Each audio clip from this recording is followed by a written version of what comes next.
So welcome. Welcome to Flow Fridays times Entanglement. And for background for you all, Flow Fridays is a platform for young poets, centering the voices of young poets of color. And we intermittently post content online. We make videos and have discussions and also post prompts for poets. And recently, we've actually this year started a collective where we write every Friday and work together to build our poetry skills. However, recently, within the past 2 years, we have started manifesting in a physical space. We're not just online. And so this is our third event with the South London Gallery. Some of you may have come to our previous events where we were actually on site in Peckham. And we've also had the honour to create work for the Wellcome Collection and Clapham Library and have some events with them. But the primary goal of Flow Fridays as a platform is to rationalize, emancipate, and explore the complexity of being a young person here and now.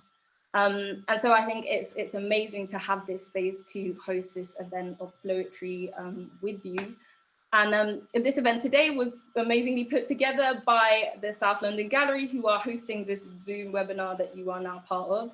And the tech team behind the scenes are the people who run the South London Gallery's Youth Art Club every week. Tommy and Paul, who you will not see, but many thanks to them for being the tech guys for this Zoom. And Art Assassins itself, who helped to create this event and who this event is in collaboration with, are the youth collective who do weekly sessions at the South London Gallery. And we have been exploring this colonial archive with re-entanglements, which is a project started by Paul Basu, an anthropologist at SOAS.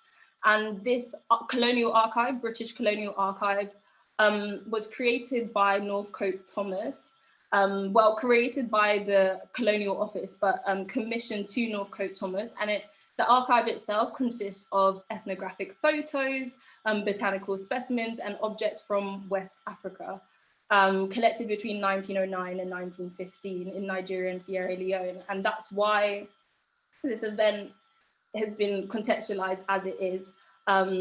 As we are young poets of color, mostly from the African diaspora, exploring these themes that deeply entangle themselves and interlink with the archive that was collected in the 1900s.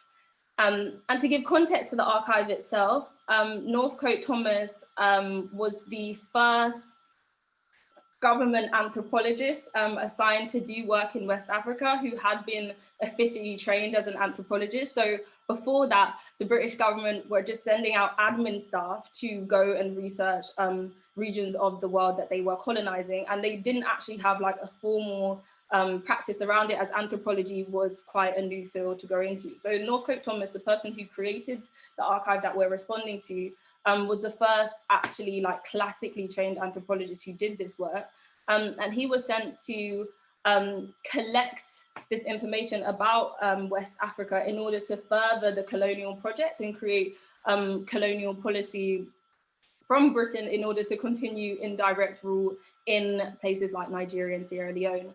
And once he arrived there, when he was told to go and do this work, West Africa had actually already been occupied by Britain since 1897, which was in Nigeria specifically and Sierra Leone, when the British violently invaded and caused the fall of the Benin Empire, which is, a side note, the reason why we have artifacts like the Benin bronzes in the British Museum today. It was caused by the raiding of palaces during this violent colonial project.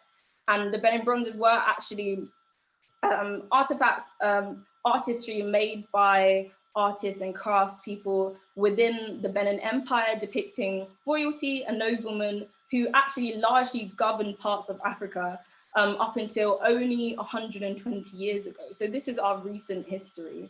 And it meant that in 1909, when Northcote Thomas, the organizer of this archive, visited, it had only been 12 years since these parts of West Africa had been made into British colonies.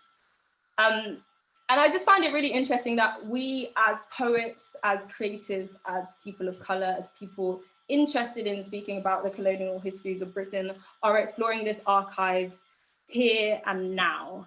Given that we are living in a Britain that is now having to come to terms and speak about its colonial histories and the racial and economic implications of that.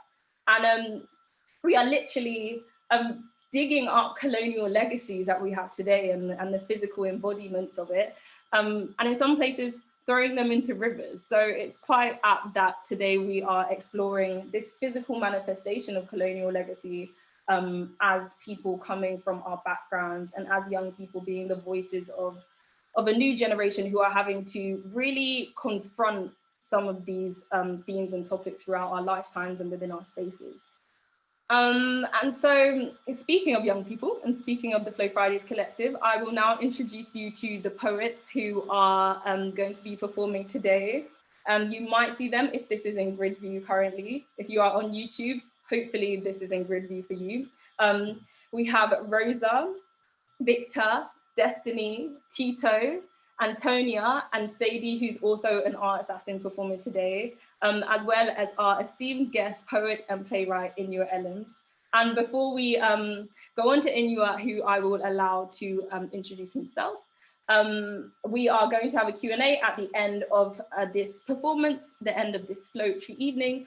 So please make sure that if any of the themes that come up in this performance, any of the questions that are posed, anything that piques your interest, you write a question about in the Q&A box if you're on the Zoom here now. And at the end of the show, when we start the Q&A, we will try our best to answer all of your questions. But yes, we are now going to move on to Inua Ellams, our esteemed guest, poet and playwright, who is very well known for having written the Barbershop Chronicles, and most recently he wrote this, the most recent adaptation of Three Sisters that was performed at the National Theatre this year. So, hi Inua. Hello. Hi, thanks for joining us. It is an honor of mine to be here to share this space with the poets from, with the art assassins, with the poets who are working with the South London Gallery. I did a project with the art assassins years and years ago, and it's great to see how the program has developed and to include these really brilliant minds. My name is Inua Ellams. I'm mostly a poet, though now and then I get too big for my boots and write plays and screenplays and radio plays and stage plays like Barbershop Chronicles, The Half God of Rainfall, and Three Sisters. Today, I'm going to be responding to the poems written by the other poets tonight. And poetry is a leap of faith at all times. The completion of any work of art is when it's put before an audience, which is you guys. So thanks for completing the equation with us. All we have written is mathematics, signs and words and additions. Yes, this is going to be a chain link of poems, and they're going to read some poems, and I'm going to take some of the words and see if I have poems that respond to theirs. I haven't heard these poems at all, so I'm going to respond to them in real time. So it's an experience for all of us, and it's an experiment for all of us. Without further ado, we shall begin. All. We are trying to hear our heartbeats across the diaspora. Over the deafening silence of structural denial. And ideologies that give us only borders and deportations. We are in a dark place. Our scars have been taken away and replaced with bullet holes. This archive is a shot of a process that erased humanity many lifetimes ago. And that is only beginning to unravel it. Here. Now.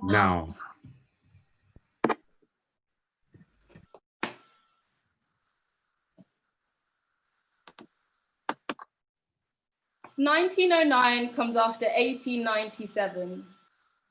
Several years of a kingdom beheaded in clay, brass, and bronze, of ember families shriveled from head to toe on scorched earth, flip like heads of crows and beats of magpies pillaging homes to the hum of our own, built by the millions, brick-laid for the proletariat. Is it different to be British now? As then, when bodies hung like badges on the double breast of heartless men eating gold from headless armies and eggless hens we plucked feathers from to study her hair, the way she wove it between the same fingers that wove hay with the intricacy of the masks she made, the scalps she tore free to protect with braids between knives as ruthless as teeth. From toothless picks and camera clicks and rolls of film with measuring sticks, hope. Was colonialism inevitable?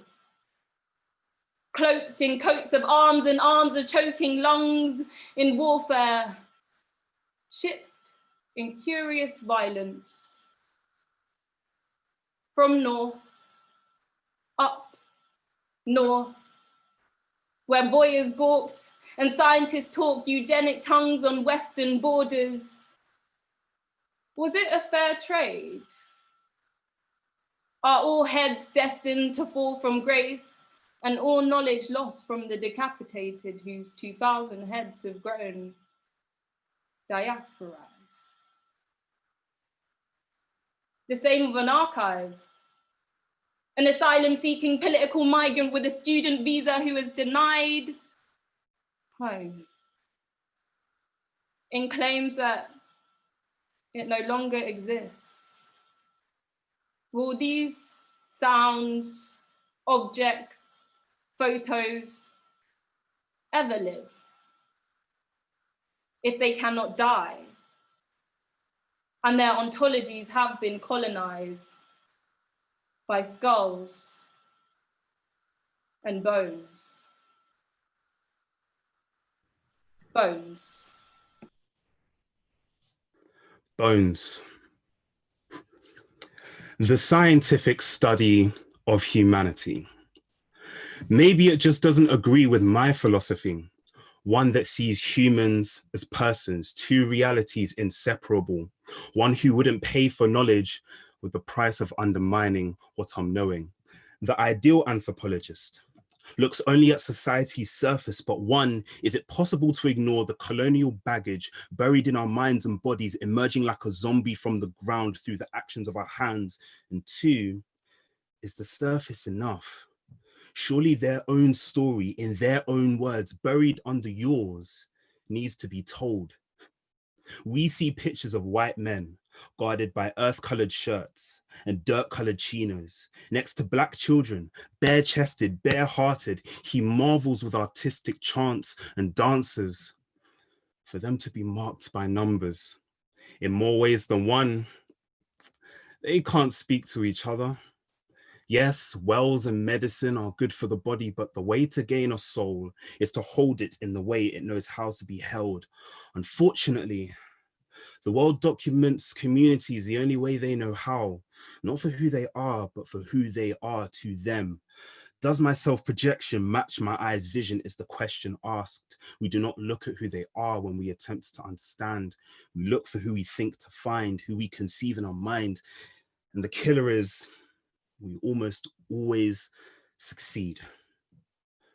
I wonder what those studied people saw. Those that have never left their country, do they see our planes in the sky and wonder why their people haven't grown metal wings yet, why their people can't fly to other lands? I wonder what would happen if the people were educated enough, motivated enough at the time, had enough free time to be unconcerned with survival and had the chance to tell their own story to the world, to hold their own narrative in the way it is to be held with care and attention and the understanding it deserves. If it is to be told to the world, their version of events is surely the one that should matter. the version where Britain is not the epicenter of the world as they told, the version where their own culture and tradition is the core, the heartbeat of the land that they come from. We have told a story through these archives. It's time we tell the story. And maybe that won't come immediately. Maybe it'll only come when those societies are as developed and as educated as ours, these ones. But maybe then they will become so concerned with advancing with our tech that they forget to document what makes them different, forget to create wealth out of their own written word, a wealth worth more than the world's weight in gold. I wonder, is it up to the diaspora to go home and tell the stories of their ancestors? They have a genetic pull after all, and the education necessary to do justice, not only to spot the cogs in the machine, but to speak to the ancestral spirits inside it, hear the heartbeat of the people, translate the soul of that society for those ill-informed to read into their history. Our version of events is to be molded by us, given to the world by us on our terms. Is that too much to ask? Versions. Versions. We had actual societies made up of kingdoms and civilizations, communities and empires. Why can't we go back to our glory days, back to the Bantu knots, wrapped and woven on mist intelligent minds who articulated Bantu philosophy, a demonstration of Black excellence, setting foundations for what we call God, knowledge, moral code, and the afterlife today. But to dig even deeper, we reach the first origins of humans, some of the earliest remains 90,000 years ago, right at the heart of our earth, my home, Congo. But then I must reluctantly pull the lever of the TARDIS with sweaty palms, low-key shaking, because I am fearful. Fearful of the suffering I am to witness, intergenerational trauma of my family's, my country's histories, passed from bloodline to bloodline, finally reaching mine, into which I carry to the 21st century. And I wasn't wrong. My eyes burn at the suffering the people before me underwent, shipped off to be slaves in the 15th century, but also the stationary slaves of the 1800s, where Leopold made us enchained to our resources, to ivory, to rubber, to gold, all to steal for his personal gain, followed by a sprinkle of bodily mutilation when these demands were not met. So I was broken off, snapped off the branches of my family trees, branches severed in quick successions, finally poisoning the ethnic roots, something that I can never truly find again, something so abstract yet so endearing, taken away, since the top of the food chain believed they were entitled enough to snatch it from me, tearing my history into shreds. The process of erasure was near complete, but it's not entirely. The end. Inua.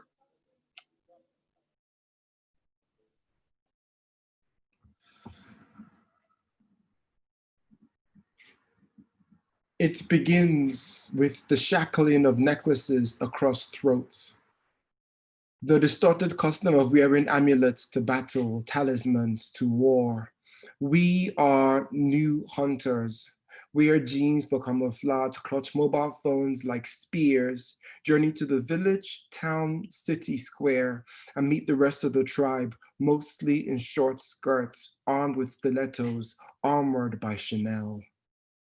Dusk thickens. The customary bickering between us commences through the jungle vines of power lines, stampede of zebra crossings, night growth of streets bustling. Our ritual is natural till the traders come. Greater armed, they divide with such ease that most of us are taken. Those who resist are swayed by liquor deals, sail to darkness where the master spins a tune, not our own. We move stiffly to it as minds force indifference, but spines have a preference for drums.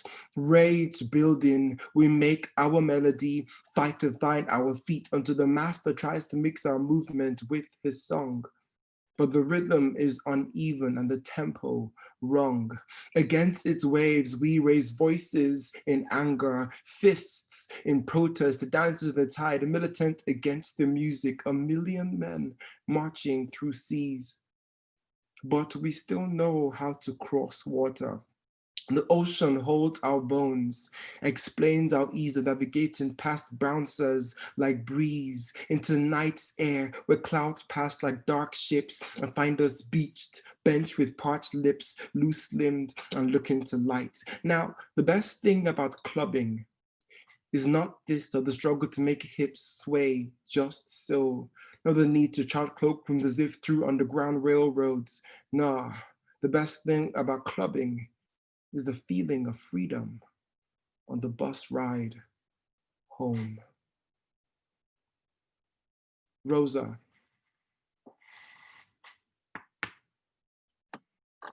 The beginning. In the beginning of all this nonsense, the white man tried to make sense of something outside of his world. He took a ship, not a whip, and ventured to Africa, the motherland. With pride and a closed mind, he photographed. Exhibit A woman stands, body barely compliant. Her breasts are teardrops into the dust that covers the tales of truth. See, our stories are not bestsellers in bookshops, but in whispers, in dreams. The art of storytelling comes from we. Exhibit, be careful what you believe, who you trust to teach you your history. Exhibit C is what they failed to do. Their imaginations were the only wild, wretched beasts. Exhibit Q, R, S, T, U, V, W, X, Y, and Z are for the bourgeoisie to take and frame and prod. Yet in English galleries, there is a line you do not cross. 2 meters from the piece of art is where you stop. For context, my vexation lies with this nation from their operation to dissect and disembowel the fruits of Africa, the art of Africa. For context, my vexation lies with the devastation and the duration of the torment. They really thought we were the ones in need of salvation. Savages to salvage from creativity, prosperity, from being free. For context, my vexation lies with a little condemnation, no reparation. In every generation, they look past it to a future of repeating history's mistakes. Gifted in the wrapping of neo-colonialism, neo-imperialism, the prefix thus the dawn of new, hugging onto old. And so the beginning was the end of freedom. Legacy.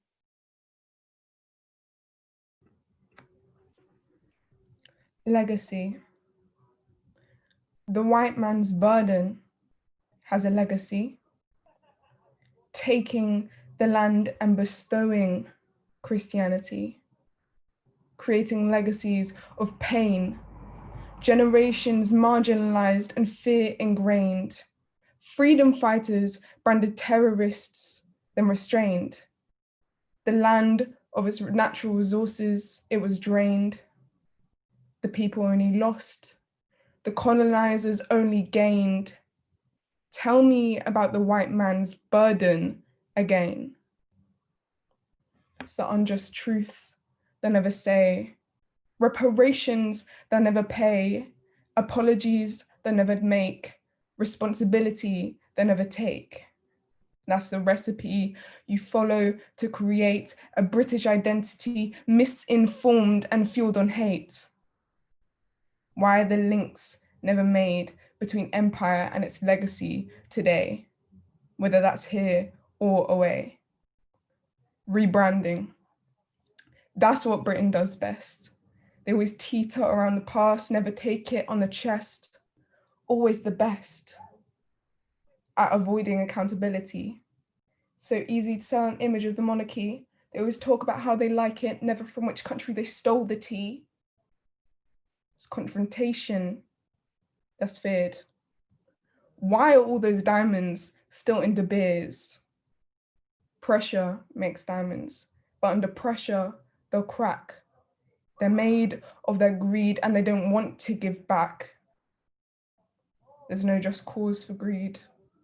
No law, no plausible cause, no need. Britain may have abolished slavery, but it is not until the people resume control that we will really be free. Freedom.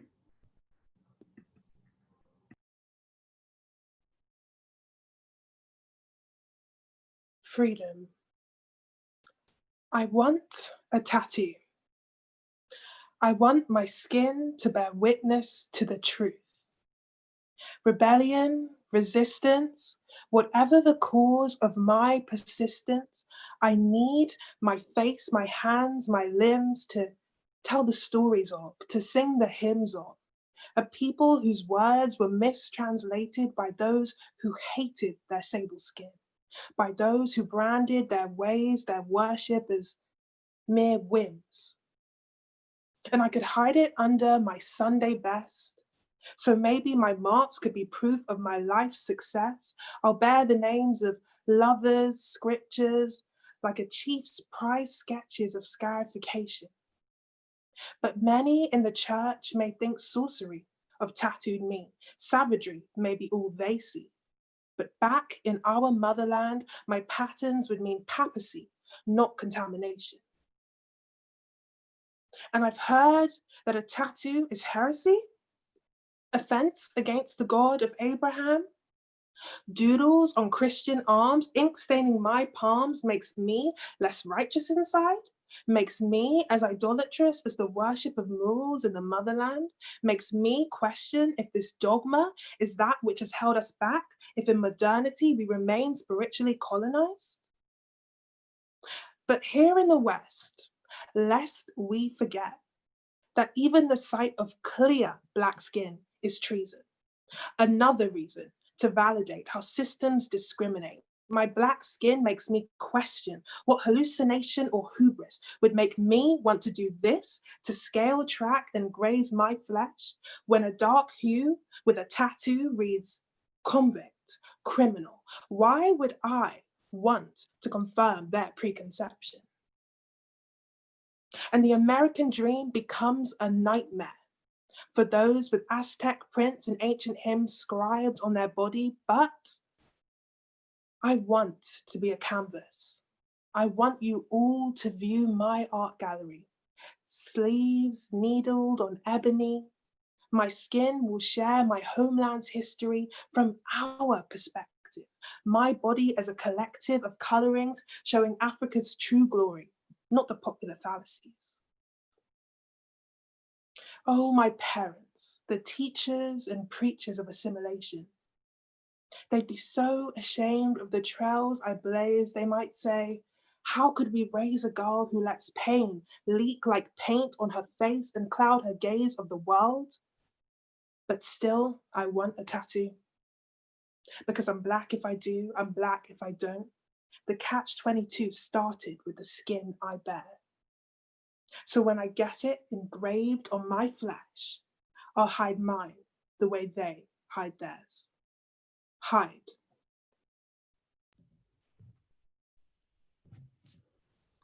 Seek.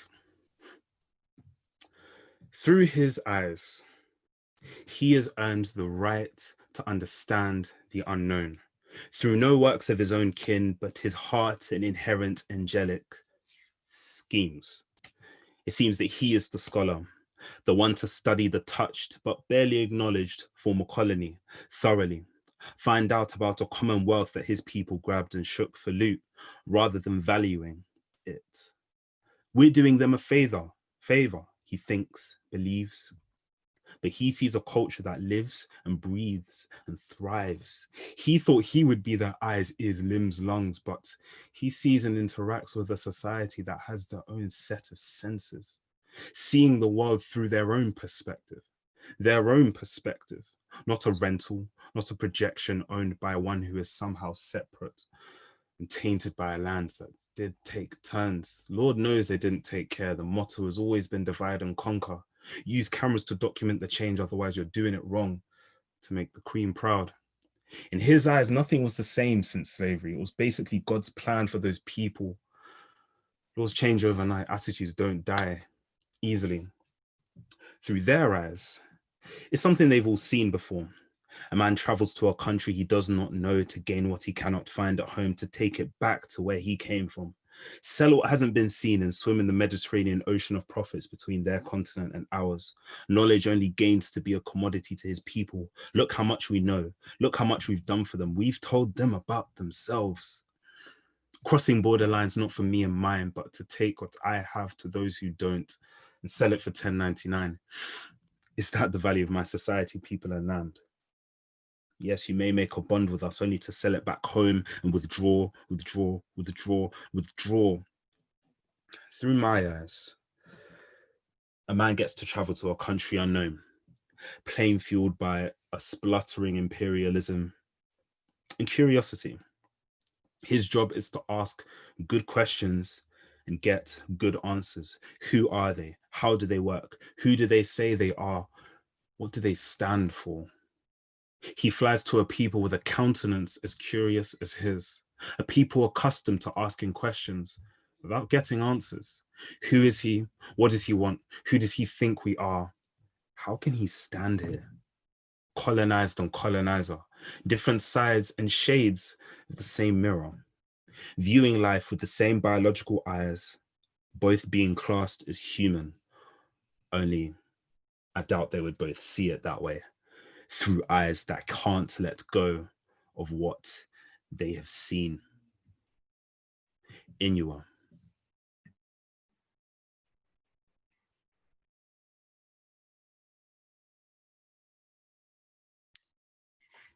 Fuck Kipling. If I'd been there when he wrote The White Man's Burden, if I'd seen the half-devil, half-child line form in him, if in reaching for his neck, I tipped his inkwell, if gallons spilled like black blood across the middle passage, if we fell into it and washed up back on Gold Coast shores, I would spur him inland at gunpoint, find a village in which it's practiced, force Kipling to watch the punishment unfold, where, forsaking execution or confinement, after wrongdoings, the accused is stood in a large circle before every man, woman, and child who recount tales of the guilty's good deeds and kindness. 2 days this lasts before the circle is broken to celebration and the guilty welcomed back to the tribe. Then I'll lean in to whisper in Kipling's ear before squeezing the eager trigger. Such kindness is what we devil child do, and our shit is too good for you. Rosa.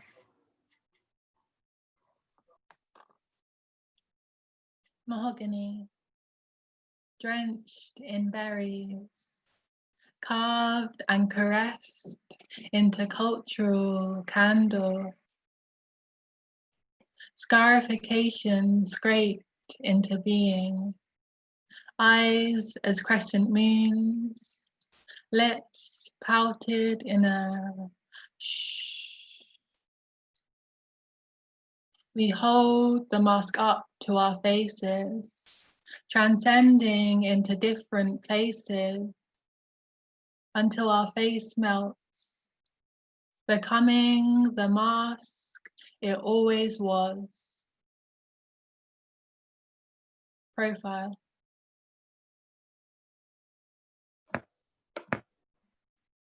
Profile. Anthropology pictures for a catalog. Straighten hair, no face marks. Get a number 734, thank you. Hybridity. They are forced to be all and to be none. Can you truly have a conversation with a man you just number? Can you listen to somebody while you strip them of their items? Do you learn from them while you dress them to your like? Do you learn how to braid while you straighten their hairs? Do you feel the marks in their face while you try to cover them? Do you respect their God while you profane it? A young man, profile, picture. His marks were his crimes. Anthropologists, you didn't came to colonize, right? The greatest colonization was never violent. That ended rather fast. You came, you saw, you shot. With that camera, you captured their light and it's all still so dark. Knowledges. Knowledge? Knowledge. The S for you was too long. Tell me again, anthropologists, did you erase everything of them? What is left? What do you think of them? Because you went there but learned nothing from them. All that is left of them is the light you have prisoner in your camera, in the picture that categorizes them like anthropologists. If you would have only done things right, if you have listened rather than listed, you would have noticed there are not so many differences. But you silenced them, you stripped them, and you repainted them to your own like. No, now all we have is a catalog. It's a picture of somebody we do not know. What else could you have done than to conquer them and sell them like merchandise? After all, isn't this just a catalog? You gave us a book of difference, don't you understand? They colonize their bodies, but you colonize their minds. And how do you get out of that? Huh? Now, South London is full of hybrids. Straightened hairs, no face marks. They don't know who they are. You capture their light in that little machine of yours you call camera. Anthropology pictures for a catalog, no straightened hairs, no face marks. Smiles rather not. Get a number, 734. Customs.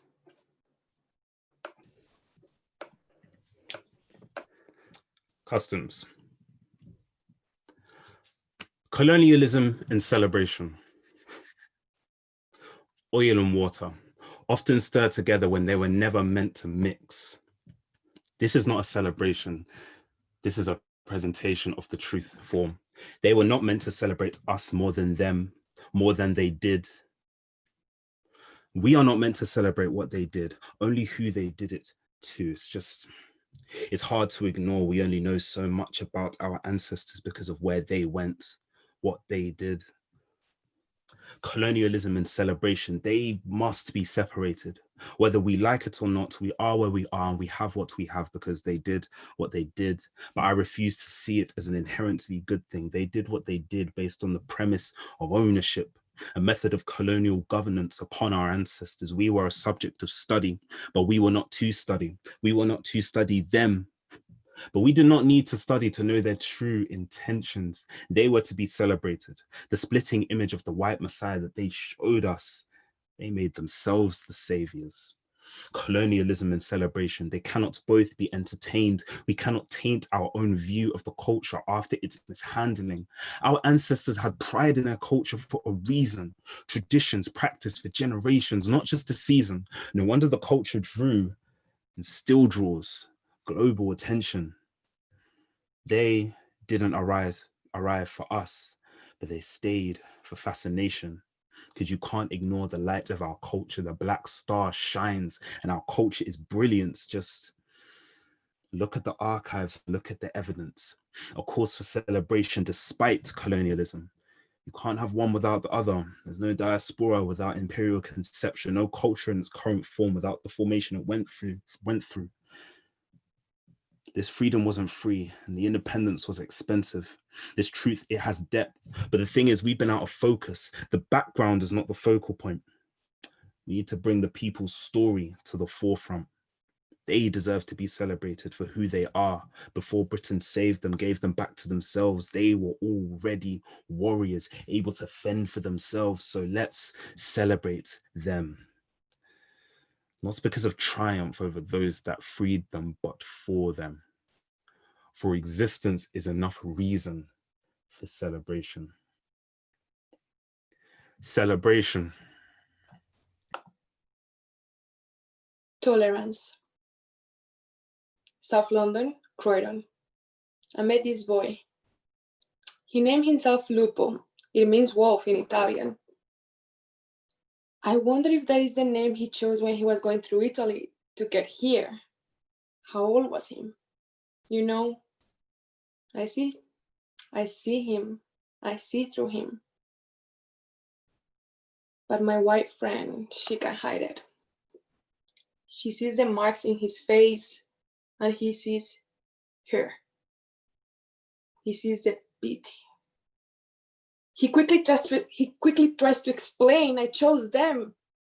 She doesn't understand. She thinks it's pain. He says, there are not many left of us. I must go back. I must get more. It's part of my tribe. But she thinks he's a South London boy. He soon goes to college. He wants to be a lawyer. The marks on his face. What is him? She doesn't understand. He tries to explain. There is no ears, only eyes. Inua.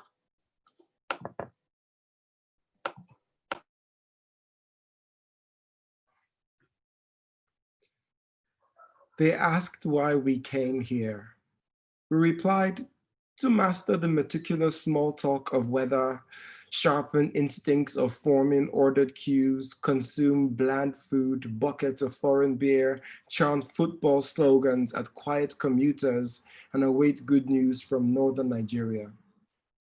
And the arrival of what news did we wait for? We described Plateau State burning itself, a spreading undercurrent of intolerance from the steeple-like hills to the moon and the star-studded desert. In the hot, stifled places of worship, what we felt was hot, stifled, a construct by the thugs of the British Empire.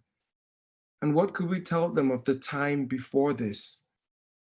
We spoke of old Sokoto, its name that screams of Harmattan winds blowing through afternoons, watching its slow drifts cloak the sun in gold dust. What enchanting mystery the sky would become. And this was all we feared before the empire's arrival, the shuddering nights after, and the gold light gone. And where did we think our gold light went? They were amused, patient. In those early days, we hadn't yet been refused. At our next immigration hearing, there were 7 older, hard-talking skeptics, a clerk squinting, a pen between his teeth. Their minds were made, the questions random. Could a car of armed men crush a mustard seed? Did we think their guns came on Afghan wings? Is the Queen haram? John the Baptist black? What message could a burning cross send back? We were to help clear up their confusion, they as anxious as we were to be done. We had our nightmares, the scars on our skin, and that white room in which to convince or confess. All.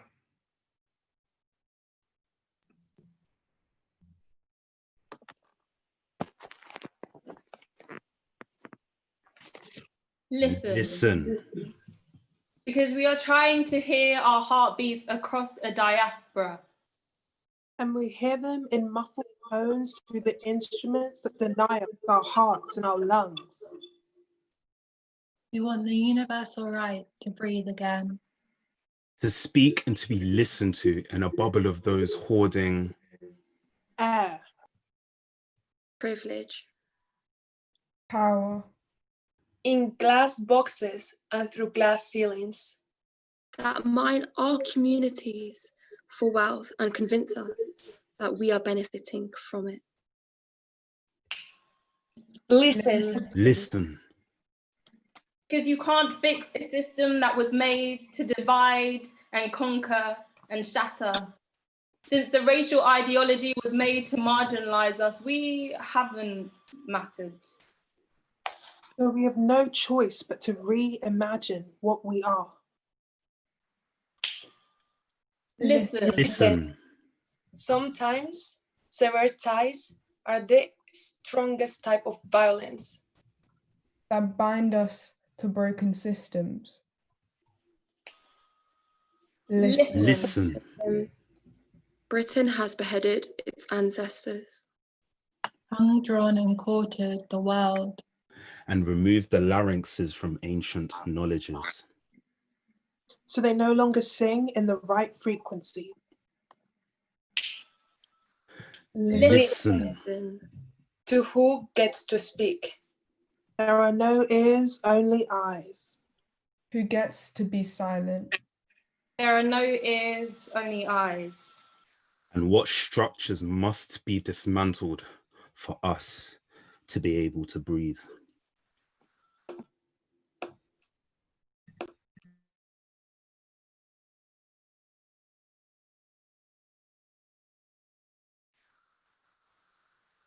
Thank you everyone for tuning in today to the Flow Fridays Times Entanglements Poetry Evening. Thank you to all the poets who performed today. And thank you for all staying tuned for the Q&A, which we will start now. So if you have any questions and you want to really explore the themes that we performed today, please message your questions in the Q&A section at the bottom. I cannot beautifully give an example of it because it's a screen, but it's there. And please do not hesitate. We are all friendly. We don't bite. And we really love to explore some of the things, the themes, the wording. Maybe you heard a line and it was your favorite line and you want to really like unpick it. Maybe you want to ask Inua some questions. Maybe you want to ask us as a group to respond to some of the things that it really engaged you to think about. And maybe you want to just have a discussion about what an archive like this means in Britain today, or even what the topic of British colonialism means in 2020. So yeah, everyone post your questions in the Q&A box and we will start speaking.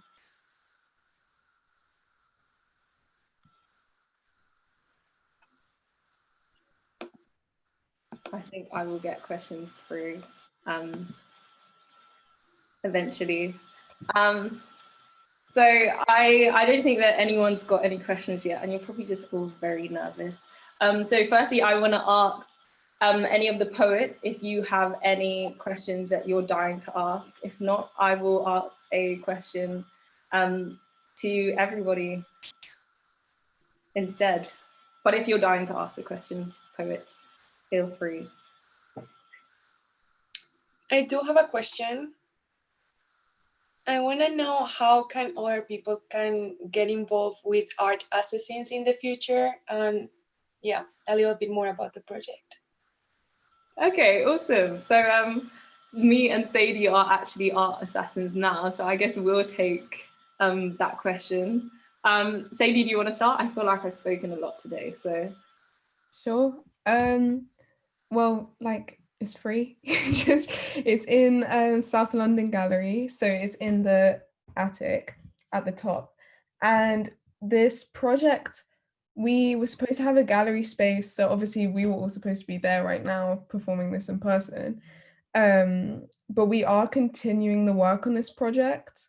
I've missed a couple of sessions, so I don't know what we're currently doing, but I know that Paul has asked me to start talking about making the zine. So we think about making a zine, and then maybe we would print the poems from this event into that, because I think they were also, like, even to see the words, they're really visually beautiful poems anyway. They're really like visually written. So I think we could maybe make art inspired by that as well. So that's something that definitely anyone could get involved in if they want to. We'll be starting that in September. And then, yeah, we're doing Zoom calls. For now it's Zoom calls and making like a kind of, we finished our Scooby-Doo gang film. But yeah, anyone can turn up. It's in Camberwell in South London Gallery, and it's very good. There's ginger snaps and everything you could want. Hopefully we can maybe find a way to post a link to the South London Gallery website so that you could potentially sign up to it through there. But yeah, if you're between the ages of, I think it's 14 and 21, you can come along. We have sessions every Tuesday, but yeah, because of COVID, we're currently social distancing. But at the moment, we are still working on responding to the archive. And Sadie has missed some of the sessions, and I've missed some of the sessions recently, but we're currently working on producing a kind of soundscape in response to some of the wax cylinders that make up the archive. So yeah, if you do want to get involved, that would be something that you could potentially work on, as well as potentially working on some stuff for a physical exhibition we might have later in the year. So yeah, I hopefully see you there. Thank you guys, sounds amazing. Okay, so we've got some more questions coming through. Amelia, hi. The question is, what was the experience of working together like? Did you write separately and connect themes, or craft collectively? How was that experience creatively? So I can speak about how we kind of like design this process, and then I'll like open it up to all the poets, including Inua, as to how it all kind of finally came together. So the initial kind of prompt to this was the fact that as art assassins, we have been working on this archive, and we knew we were going to have an end of year kind of show to showcase the things and themes that we've been exploring as like a group of artists. And then it just so happened that because I'm an art assassin, but also run Flow Fridays, that it would have been ideal just to have a poetry response to some of these themes that we thought were really interesting to explore through like an artistic lens. And so I think working together has been really great. Through Flow Fridays, we pitched a kind of prompt out on Instagram and maybe another platform. I think it was on Instagram. And anybody who follows our Instagram, which is at flowfridays_UK, if you want to get involved in any future things. But anyone who followed our Instagram applied, and then with the art assassins, we worked to choose the poets that we wanted to have in this final show. So we work cross-collaboratively over 2 artistic platforms, Flow Fridays, who work on poetry, and then the art assassins, who do mixed media art in general. And then we all wrote to this theme of the Northcote Thomas archive. So we had prompts of media collected from the archive. So there were some botanical specimens in the original prompt we had. I think there were masks, there were the things that were collected that were that the archive comprised of was really the inspiration for this piece, as well as the overarching themes of Britain, British colonialism, West Africa, Nigeria, Sierra Leone.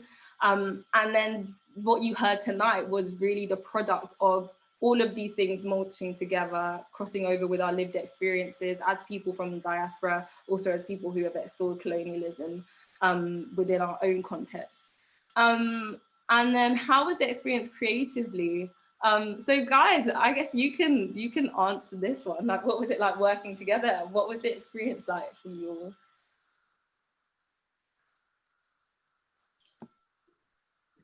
Let me unmute myself and take that. I think, yeah, it was good. I think, do you know what? You see with art, yeah, especially when you're all writing from the same prompt, you see different people's different perspectives on the same thing. And I think because it's through a creative medium such as poetry, those differences are kind of accentuated because you might be talking about the same thing, but the way you choose to write about it, the metaphors you'll include, and the references you'll include, they come from different places. So I think it's, when you're doing something like this, it's just interesting to see people's perspectives on the same thing. And also, I think as Sadie was referring to, how it kind of, and we spoke about this before as well, how it kind of all comes together, or how it has come together as one kind of big collective piece about this issue. So yeah, I think it's been really rewarding in that sense. So yeah, that's what I'll say.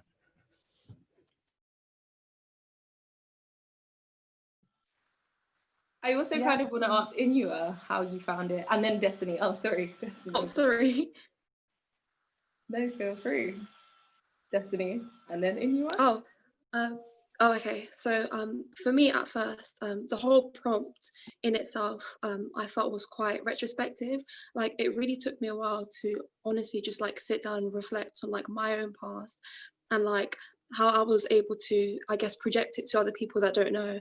And I think that in itself, like, you know, like had a little breakdown and stuff, and like now it feels so much more enriching, and just to be able to share that. But not only that, but to be able to hear from people who have a similar experience, not quite the same but similar, like it feels good that like we all sort of share that. I would like sort of hurt, but like we all share that medium to be able to express it in a way that's so beautiful. And I absolutely loved it. And like for all of us to come together, and for everyone else like on the outside who are listening to, like, it's I feel really connected despite like social distancing and whatever. And yeah, it's just been amazing.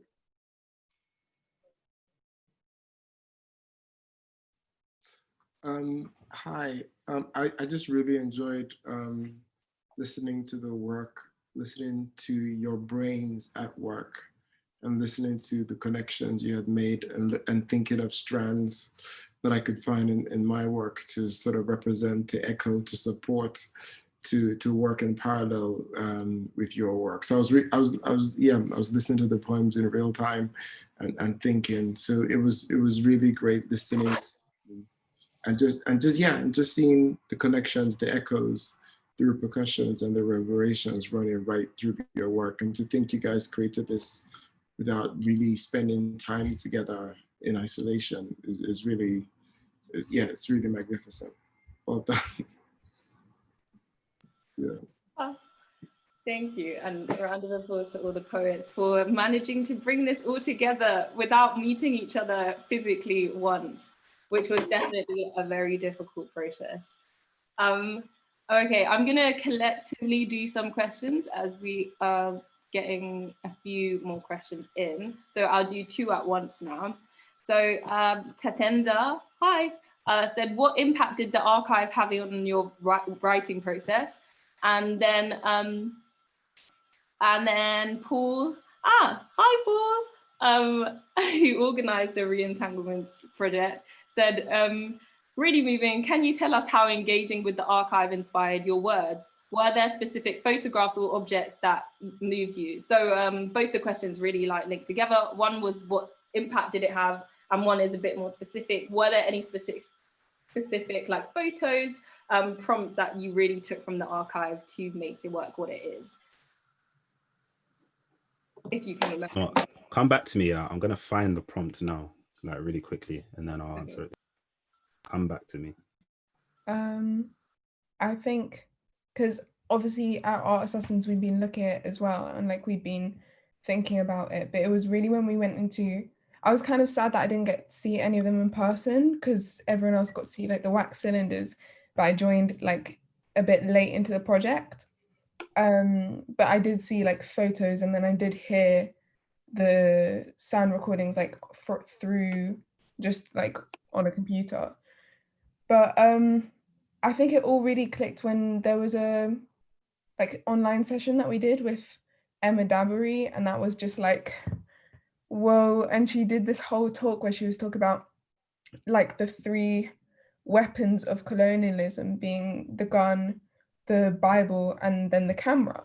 And sort of the way she was talking about the camera, I think that just, I don't know, I wish that I'd written something else off of it, because I never thought of it as this thing, because at the time she was talking about the fact that in Britain at the time, for someone who was upper class, it was offensive to them if their photograph was taken, because a photograph was something, if it was of a person, was something that was to document them as an object. And I never thought about that. Like, it was such a, just, she did a whole talk about the whole politics and philosophy of like the photographs that are being taken, and just thinking about the nature of them as well. There's quite a few photographs that were really demeaning and objectifying, and just, I don't know, there was quite a few points she made. And yeah, that call, I need to think more about that call, because there was something in particular she said, but it was that her saying that the 3 weapons included the camera, and thinking of photographing as this really violent sort of medium. But yeah.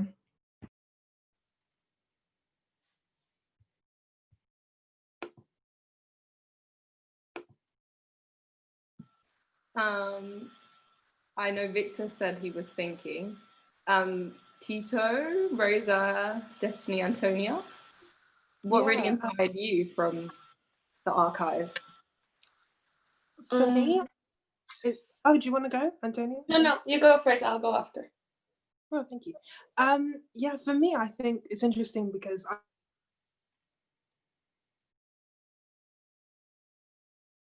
Did she froze? Yeah. Tito, are you there? Okay, maybe Antonia, you take it while she comes back. Yeah. I think what inspired me from the files and the pictures that were sent and everything was just seeing how dehumanizing they were. Although it is not easy to see it like plain sight. I feel like, well, I study politics and international relations, and my favorite topic is decolonization and decolonial theory. And before I will see these anthropologist pictures in museums, and I'll be like, oh, this is so cool. Like, you know, and then now that I understand, it's just like, this is so dehumanizing. And that's why my first poem was all about the camera being what captured their light. And if you can truly make a connection with a person while you are like treating them like merchandise, because essentially that was what was happening. And I feel like we were always taught that anthropology is the science that studies like humans and things like that. But I think that the pictures, or in the colonial times, that I believe it still happens, is quite dehumanizing, and it's quite othering, and it's just the process of not colonizing their bodies yet, but colonizing their minds and objectifying them and creating this distance, this othering, this enemy or friend dichotomy. And it all starts with this friendly picture. I feel like if it was really about learning, they would have sit down, learn the customs, ethical anthropology. So just seeing, I don't know, for example, there was one picture that the guy was, and I talk about it in my poem, there was one guy and he was holding, I think, a number. It seems like it was like a headshot for like a prison. And I was like, don't you see how symbolic this is? Like, prisons were actually made racialized. Like, prisons have a history to be places of punishment for those that are others. And just seeing this picture of an anthropologist and not a jail that looks like a jail, it just says so much. It says so much about othering, and yeah. So I think what inspired me from the pictures to write the poems about the camera taking the light and the life out of these people was just seeing how dehumanizing they are, although they don't look like. You have to like read through it, you know. But yeah, I think that. Yeah, I can say something on this too. I think with my first poem, like it involved a lot of like references to the archives, like when I was referencing like Exhibit A, Exhibit B, like going through exhibits and things like that. And I don't think that was necessarily intentional. Like I looked over the pictures, I looked over the prompts, and then I kind of took a step back from it and didn't really think about it for a while because there was so much going on and like a lot of emotions involved, but also the pictures were saying so much. So yeah, it was hard for me to like think of something that could encompass and relate to like the various aspects that the archive covers. So yeah, after taking a step back, I incorporated it into the poem. So like with the a woman stands, body barely compliant, like that whole bit is like a picture in the archive. And I don't know whether I actually realized, I think I wrote it and then looked back and I was like, oh wait, I did see this, I just didn't register it. So some of it was just like in my head and it was just coming from that. Yeah, and I just used that structure of like exhibits to flow through my poem.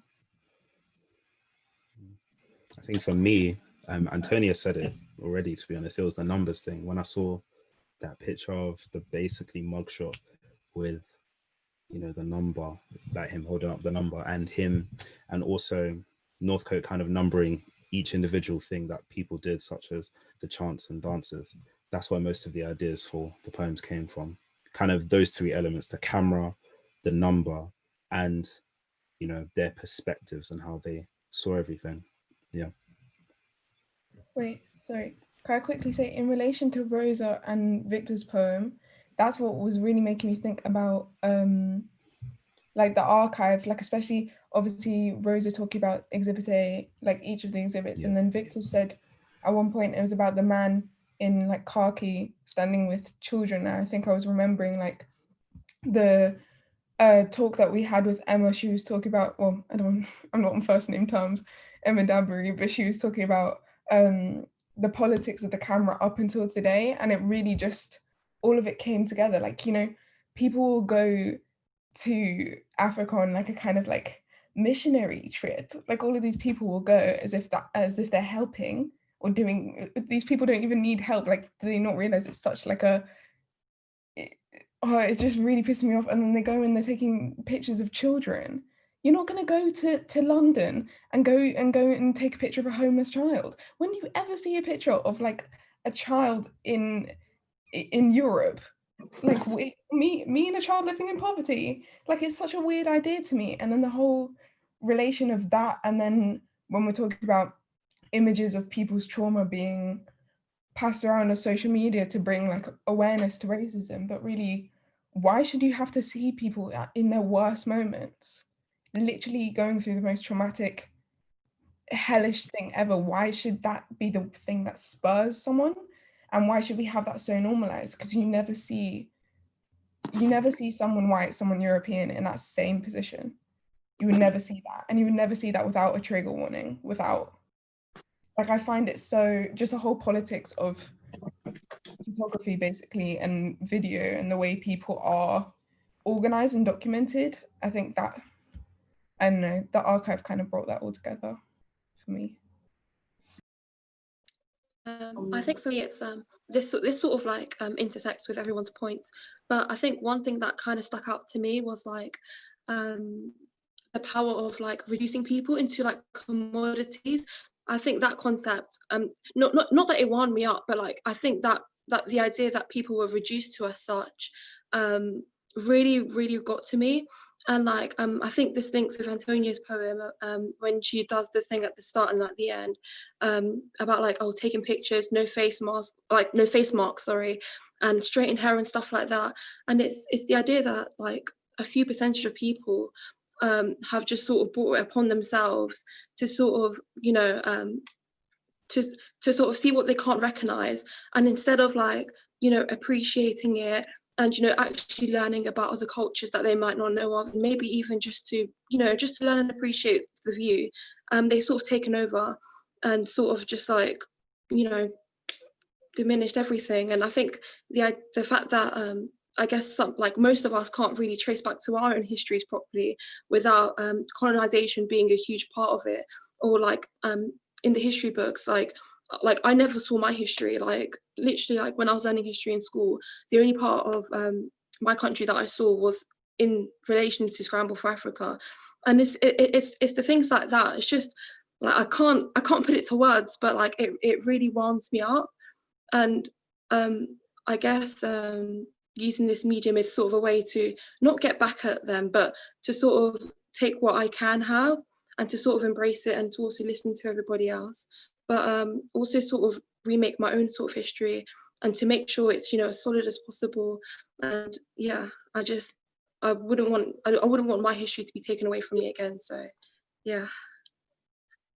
Antonia, I might have to cut you off here. However, you can weave your answer to this question into the next question, which nicely segues from what Destiny was saying about not necessarily seeing this in the history books that she's had access to as a British person from the African diaspora.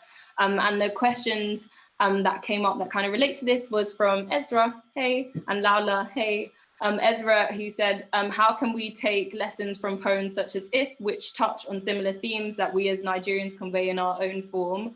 How can you take lessons from poems that really talk about these like sometimes concealed histories that have been hidden from us, and sometimes histories that have been hidden because they contain so much violence that empires want to hide? How do we learn from work and art like this? And then Laula said, what do you think is a good way in starting a conversation with children about colonization? She's got a younger sister and wants to think about ways that she can have these conversations. Are there good books that you know? How would you approach this topic? And I can talk about potentially having a conversation with children, just as like a side point. I'm currently running a campaign talking about how we can get decolonized practices into schools, as well as having more inclusive and critical curriculums.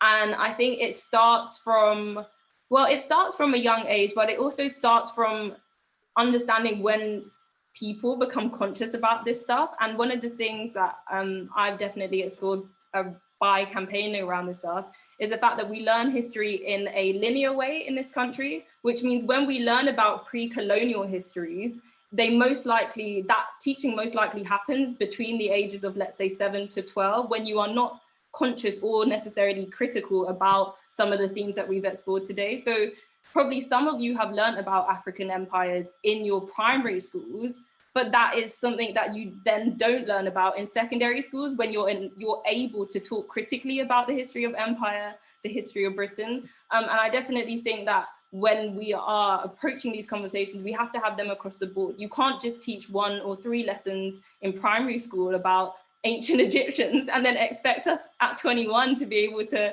critically talk about colonial structures and their impact on Africa. So that's one thing, that when the stuff that you learn in primary school about these empires, it needs to be continual. And if you're teaching your younger sister about this, make sure that within lessons, once she hits secondary school, that is not something that then gets left out. And I don't know, for you guys, what would be your response to these questions about what we can learn and how we can embed this into like education?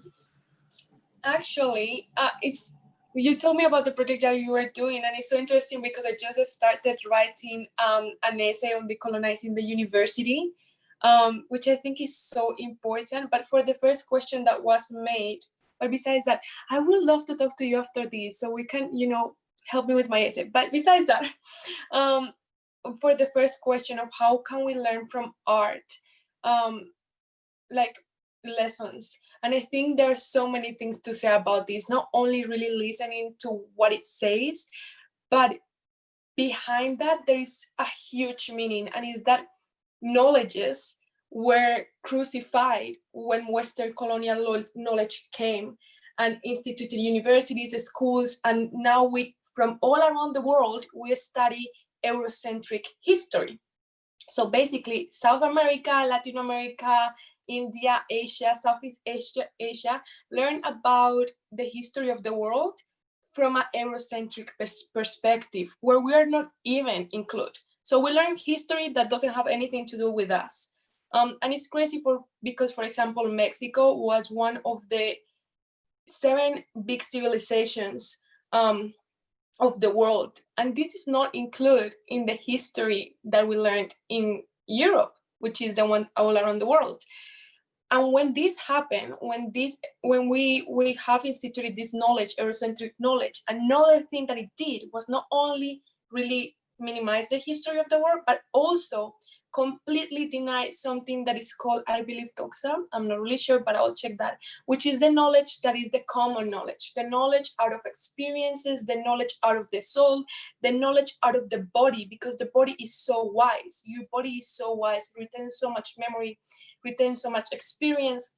And all of this knowledge that grows from inner to out was crucified as not enough, crucified as not scientific or rational or not knowledge. So when we do poetry and we take this out of our hearts and we put things that, as Destiny was saying, I cannot find words to. Yeah, there is no words for these things because it was crucified. These are languages that do not exist yet, but we have to start making them, because languages are such a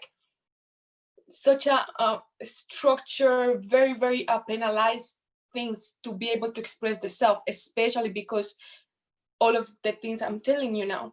So what we can learn from art is not only what it says, but also the fact that when you express your soul, it is also valid. It's also knowledge that is valid. It's also knowledge that we need. It's also history. It's also, has power in it and power to change the world.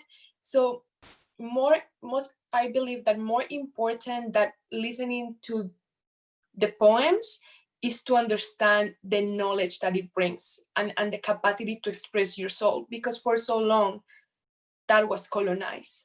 So colonization was not only of the land, colonization was not only of the borders, colonization was of the self, silencing us, making us silent. And so how can you learn from art? Just, appreciate the process of opening the heart to make knowledge and really believe that it's valid knowledge.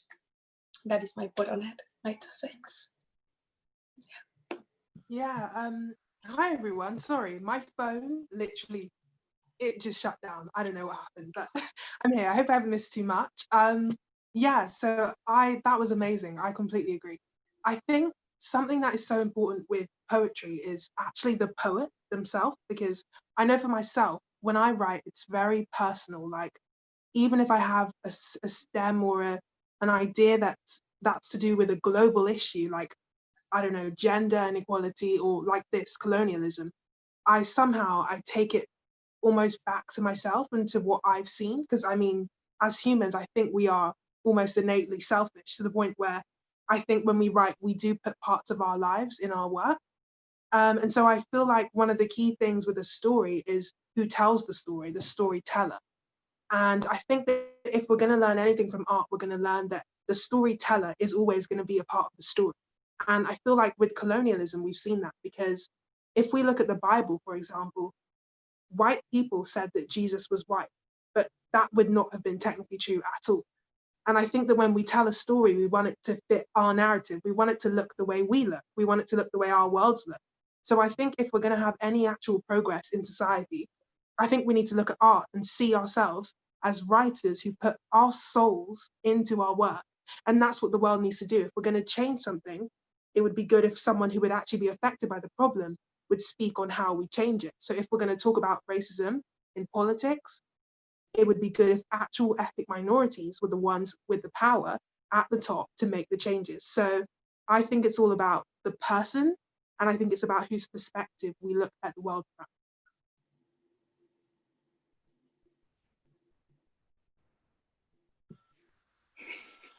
Silent claps.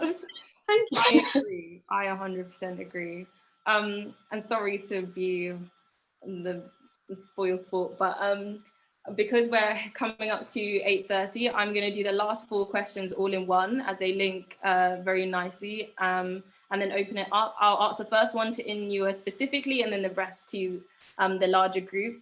So Tatenda said, well, I'm saying hi, but Tatenda said, Inua, in the first poem, it felt as though you were jumping between times and locations interwoven into one moment. Was this poem compiled from many different poems or following one main narrative? So that was the first question. And then the next 3, which all kind of link to what Tito and Antonia were saying about poetry, was John said, well done all, just a question on why the archive was a starting point. Read J. Bernard, a beautiful collection that also delves into the archive, and wonder if this had inspiration. So poetry and the archive, why the archive was the starting point. I guess I can speak to that. Lily said, what inspired you all to get into poetry in general? And then Emmanuel Andrews, hi, said, thank you for this beautiful space. Could you tell us could you talk to us about how the medium of poetry has specifically allowed you to reflect on the Northcote Thomas archive? Like, what does poetry allow you to do or not do? What limits does it give you? What freedoms does it give you? So I'll quickly respond to John Leslie's about why we started it from Northcote, and then Inua, and then the whole group can respond to the rest of them. So we started with the Northcote Thomas archive as it was a project that was pitched to the South London Gallery, and we thought it'd be really interesting to explore what a West African colonial archive looked like today, specifically being young people who, again, in schools, we don't learn about this stuff. And again, we are living in like a present moment and reflecting on the past. It was just a really interesting dynamic to be able to delve into. And so that's why we started as Flow Fridays, using the archive as a center point, because and me being part of Art Assassins and this being a South London Gallery hosted event, we wanted to create work that fed into a project that was already ongoing. Now, Inua, responding to your first poem. The first poem I read is an old poem. It's about 9 years old, and actually no, probably over than that, maybe more like a decade. And I was asked to write about the slave trade, and I thought, I'm not doing that. I'm going to write about clubbing instead. And that is the title of the poem. So, which is why it flicks back and forth, and it conjures the image of just going out dancing with your friends, but also at the same time occupies a slave narrative and goes through the journey of being taken from your friends, being taken from a family, being forced into impossible situations where there's a master. I think I thought about a DJ or an MC, the master of the ceremony, and a slave hand, for instance, forcing you to do things that don't comply with your body, with your natural spirits. And the closing final image is freedom, is escape, that after clubbing glow, when you're tired, you're a little bit drunk, and the night air is kissing your flesh as you escape and you're riding home. But also the release of freedom. In my head, I consider being led out by Harriet Tubman through Southern America, right away up towards the north. So yeah, it flicked between just going out dancing in present day London and what it might have been all the way back then. Yeah.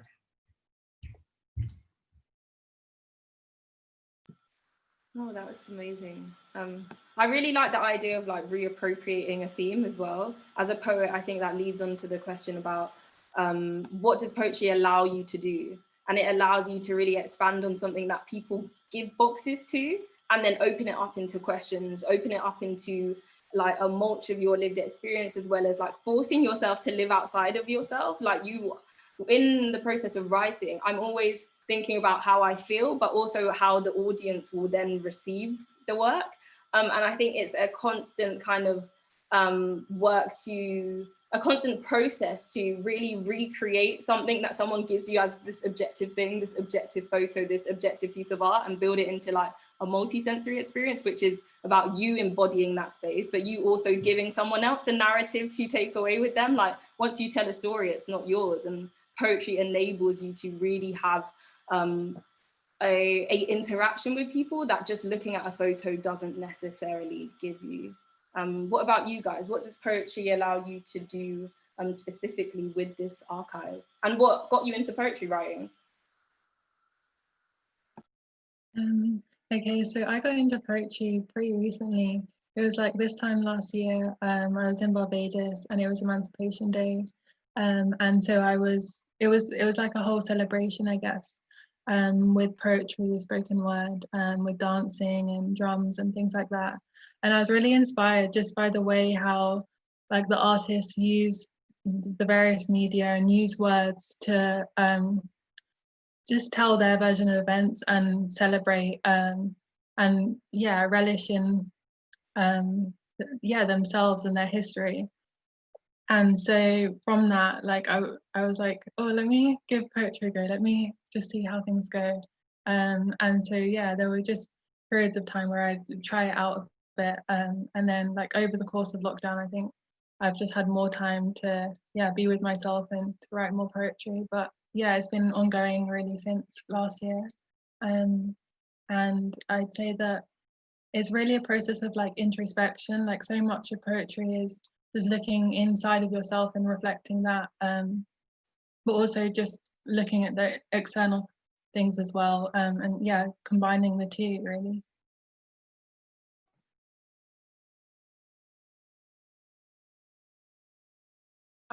For me, I was about 6 years old, and I just remember being my mum is one of those mums where if I just did one thing, she'd say, whoa, you're amazing, you know, we have to bring something out of this, you're so talented, you're a star. That's my mum. And I wrote a poem about her. It was about how she would go to these shopping centers and she would buy like these kind of boxes of like sweets, peanuts, things like that. It was just very random. I was 6 years old and I needed words to rhyme. Like still today, I'm obsessed with rhyming. So I just kind of stuck some words together and it was about my mum and I don't know. And then the teacher called my mum in and said, whoa, she can make words rhyme. She's 6 years old. This is amazing. And then my mum just said, okay, we're going to enter you into competitions. We're going to get you published in like child books and stuff. And then from there, I just kept writing. And I think as I'm older now, I understand obviously the world more. And as I've got more interested in social issues, so things to do with gender, race, whatever, it's been so cool to then put the two together because I have somewhere to channel how I feel about the world. So yeah.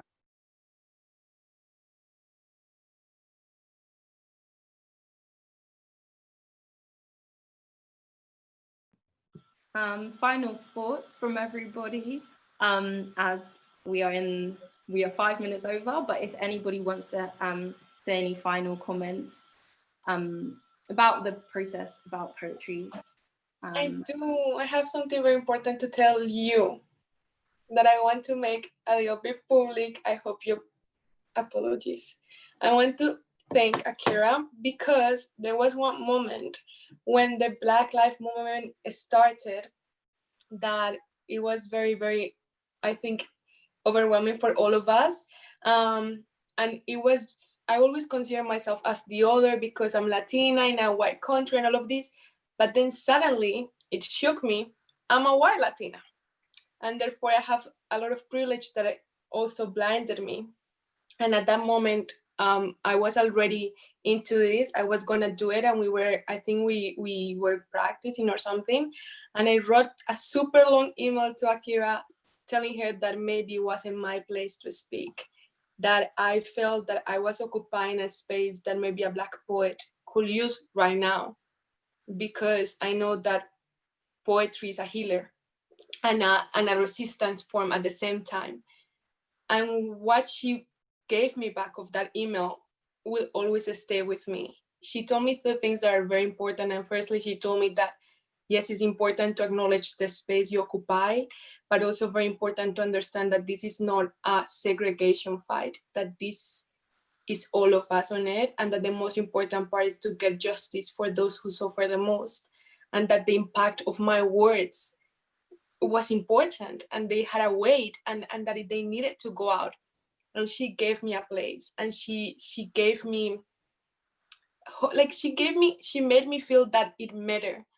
And I just wanted to thank you, because this is my first poetry event, and I feel like you gave me that boost, and you showed me what is truly important, that although it might not be my fight, it's not about segregation, it's about really fighting for justice with all your heart and all your art and everything you have.